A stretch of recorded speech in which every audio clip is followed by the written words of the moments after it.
Hey guys, I'm Asha from radioandmusic.com, and here we are with the beautiful Heather Andrews, who's moved from England to pursue a career in music in India. Heather, could you please tell us, how did you get into music and what was the journey to releasing your first album, and why did you decide to move to India to pursue a career in music? So I actually started out as a sound engineer.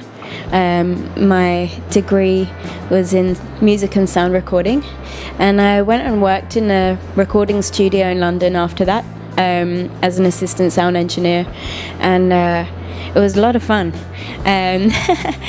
But I think I was just gradually being drawn more and more to the music side rather than the technical side, because I'd started writing songs.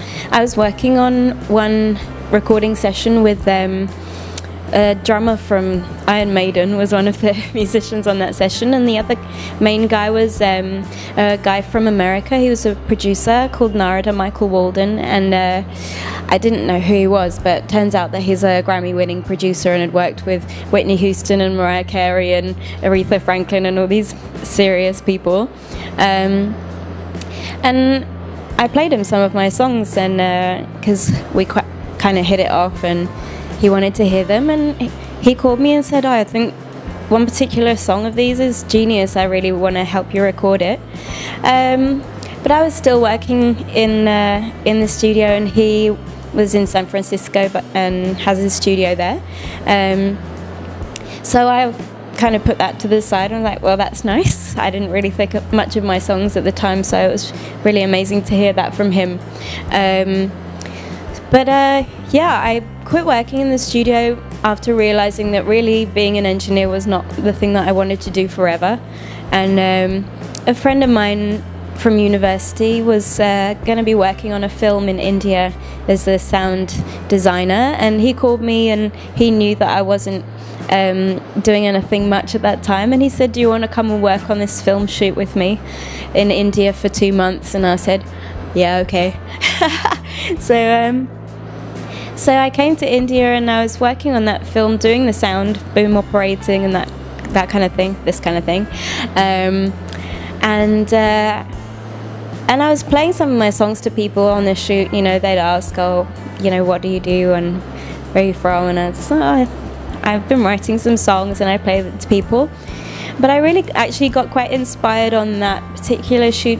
At that time, I decided I'm going to do something with these songs. I'm going to make an album. Eventually, I had the album and was able to release it. I didn't end up releasing it through a record label. I just released it myself. I did all of the artwork and everything, and got friends involved again. Had a lot of help, and it was really fun to have it complete. But by the time I'd completed it, I was sort of twiddling my thumbs, thinking, what should I do next? So at that stage, I was thinking maybe I should do something a bit more useful rather than just make music, and I decided to come and do some voluntary work in Delhi. I had friends from working on the film here in India, and I'd visited, and some of the kids who were in the film acting came from this charity called Salam Balak Trust. They were staying in children's homes that had originally been street kids, and were growing up in these children's homes. So I went to visit one of the kids there while I was here on holiday, and I saw they had a sound school where they had a lot of instruments that had been donated, but they didn't really have any music teachers or people to come and actually use that. So I thought, oh, maybe that's something I could do. So I came and was there in Delhi for 2 months, and I started thinking about making music again. You know, that urge and that desire was creeping back, and I was teaching, and I was enjoying that, but I really wanted to perform still, and I really wanted to create new music. So some of my friends here in India had been saying, why don't you try out doing some gigs and see how it goes, and think about coming here and doing some music. And I did a couple of gigs, and it went really well. It was so easy. And it was really fun. So I thought, okay, let me think about coming back longer term. on that trip I performed at Rajasthan Music Festival, and I met a lot of Indian musicians who are in this indie scene here in Bombay and in Delhi and different places, and they're fantastic musicians, and I just was very happy to see what the scene was like and really get to know some of those guys. And I ended up collaborating with a few different musicians. I wrote a couple of songs with Sid Kuto, who I'd met like the year before, and that was really fun. We wrote a song in 10 minutes on his terrace. We were both a bit shocked how quick it was. So, and also Tejas Menon, who is performing at Rajasthan, we wrote a song together, and in an afternoon we were sitting in Gostana Cafe and we made this song, and it's so beautiful. Both of us are a bit like, love this song. So I'm hoping to get that recorded sometime. And I also met this guy Supratik Chatterjee, who is in the band called Vega Massive at the time, and he wanted to do an electronic project, like a side project. He's a writer and a journalist and film critic as well.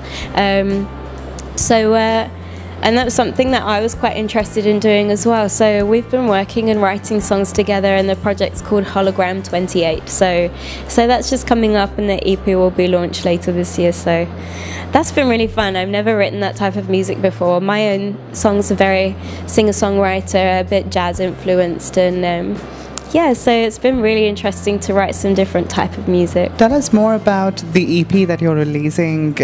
When do you think will it be out, and is it only with him? Are you collaborating, or will the EP feature some other artists as well? Started with a sitar player called Purbayan Chatterjee, and that's really fantastic. I'm very happy with how that's turning out, and it's also something I never expected to do. I didn't have any idea of doing collaborations with Indian classical artists when I was coming, so that's been a real pleasure actually. It was quite random how I got to meet him and work with him.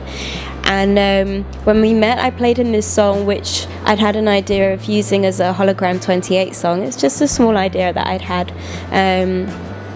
And when he heard it, he started jamming on it. It was right here actually. We were just jamming over that and another song of mine.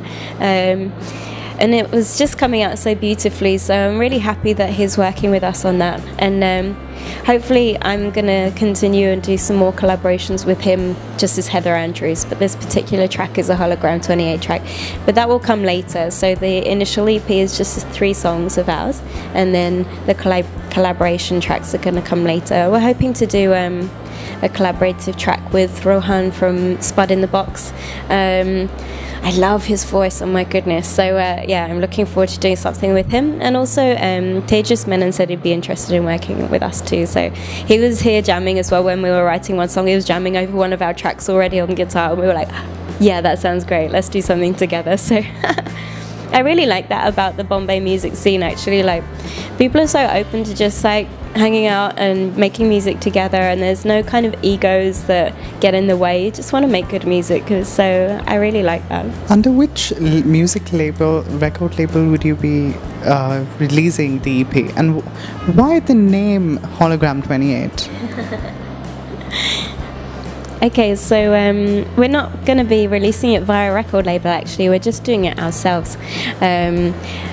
Supratik is very on the money when it comes to promoting and social media, etc. I'm not so good at that stuff, but he really knows all of that stuff, so we feel like quite happy just to do it ourselves. And from the production side, we're working with a producer called Arjun Karungo. I always say his name wrong, sorry Arjun.